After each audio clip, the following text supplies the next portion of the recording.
Storm shelters like these in Limestone County can be critical during severe weather, but some online argue with the storm season rapidly approaching, there's just not enough shelters within Athens city limits. It goes without saying that a storm shelter is going to be the safest option. They're typically partially underground.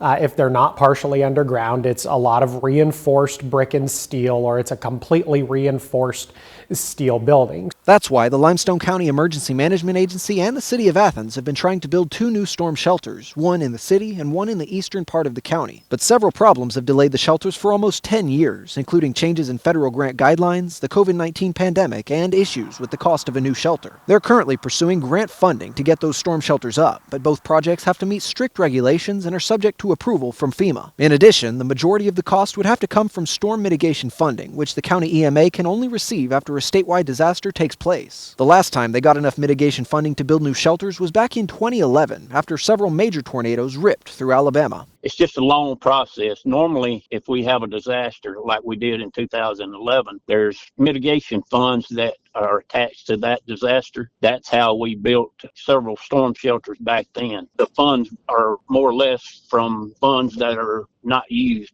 The county currently has 16 FEMA-approved public shelters and almost 3,000 private shelters, but Athens Mayor Ronnie Mark says it's a problem that residents have to travel out of the city to get there. Certainly there's concern, and the concern is that people need to try to take every measure to take care of themselves and their families. I wish I could have said that it was going to be here 5 years ago, because it really is a little bit, quite honestly, a ridiculous process that should have been resolved. Emergency officials say they're trying to get the storm shelters up as quickly as they can, but they still don't know when they might be able to start construction. In Limestone County, I'm Caleb Aguayo, Fox 54 News.